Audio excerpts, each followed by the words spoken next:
Hello everyone, welcome to talk. എല്ലാവരും പ്രതീക്ഷിച്ചിരിക്കുക ചിലപ്പോൾ ഭാരത് മൊബൈലിറ്റി എക്സ്പോനെ കുറിച്ചിട്ടുള്ളൊരു വീഡിയോ ആയിരിക്കും. പക്ഷേ അതല്ല. അതിനെക്കുറിച്ച് നമ്മൾ നാളെ ഒരു വൈഡ് ആയിട്ടുള്ള വീഡിയോ ചെയ്യും.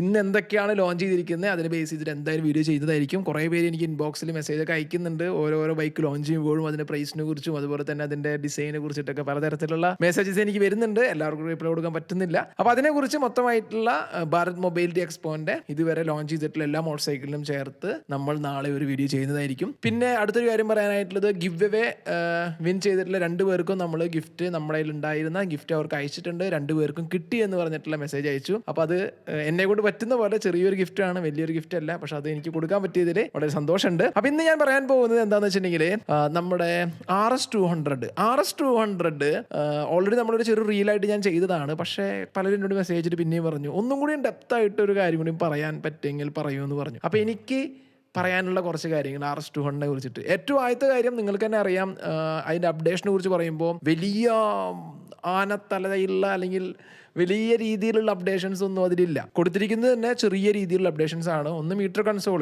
അതിപ്പോൾ നമുക്കറിയാം NS200 വന്നിട്ടുള്ള ആ ഒരു സെയിം മീറ്റർ കൺസോൾ എടുത്തിട്ട് RS200 വെച്ചു. പിന്നെ ടയർ കുറച്ചും കൂടി വിഡ്ത്താക്കി. പിന്നെ ബ്ലൂടൂത്ത് കണക്ടിവിറ്റി, 10x10 നാവിഗേഷൻ. ശരിക്കും പറഞ്ഞു കഴിഞ്ഞിട്ടുണ്ടെങ്കിൽ RS200 ആവശ്യമുണ്ടായിരുന്നോ, ഈ ഒരു രീതിയിൽ അപ്ഡേറ്റ് ചെയ്ത് കൊണ്ടുവരേണ്ട ആവശ്യമുണ്ടായിരുന്നോ എന്നുള്ള ഒരു ക്വസ്റ്റ്യനോട് കൂടിയിട്ടാണ് ബജാജ് ഈ ഒരു മോട്ടോർ സൈക്കിൾ ലോഞ്ച് ചെയ്തിരിക്കുന്നത്.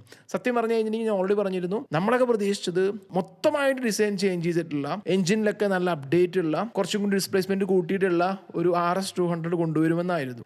പക്ഷേ അത് അവർ ചെയ്തില്ല. അതിനോടൊപ്പം തന്നെ 3 മോട്ടോർ സൈക്കിൾ ബജാജ് ഡിസ്കണ്ടിന്യൂ ചെയ്തിട്ടുണ്ട്. ഏറ്റവും ആദ്യത്തെ മോഡൽ എന്ന് പറയുന്നത് F250, പിന്നെ പ്ലാറ്റിന, പിന്നെ CT 110 125 അങ്ങനെയുള്ള 3 മോഡൽ ഡിസ്കണ്ടിന്യൂ ചെയ്തിട്ടുണ്ട്. അതിൻ്റെ ഒപ്പം ഡിസ്കണ്ടിന്യൂ ചെയ്ത് പോകേണ്ട മോഡൽ തന്നെയായിരുന്നു RS200 ആണെന്നാണ് ഞാൻ വിശ്വസിക്കുന്നത് ഇപ്പോൾ. കാരണം നമ്മൾ പ്രതീക്ഷിച്ച ഒരു മാറ്റമല്ല അവർ കൊടുത്തിരിക്കുന്നത് തന്നെ. എന്തുകൊണ്ട് ഞാൻ ഡിസ്കണ്ടിന്യൂ ചെയ്ത് പോകേണ്ട മോഡൽ എന്ന് പറയുകയാണെന്ന് വെച്ചിട്ടുണ്ടെങ്കിൽ, നമുക്ക് CBR 250 എന്ന് പറയുന്ന മോഡലിന് സെയിലില്ലാത്തൊരവസ്ഥ കണ്ടപ്പോൾ ഞാനൊക്കെ മനസ്സിലിങ്ങനെ ആഗ്രഹിച്ചിട്ടുണ്ടായിരുന്നു, ഇതൊരു നാള് ഇത് ഡിസ്കണ്ടിന്യൂ ചെയ്ത് കഴിഞ്ഞിട്ടുണ്ടെങ്കിൽ എല്ലാവരും ഇതിനൊരു വലിയ അയ്യോ എന്തിനാ മോഡൽ ഡിസ്കണ്ടിന്യൂ ചെയ്തേ എന്നുള്ള ഒരു ചിന്ത വരുമെന്നുള്ളത്.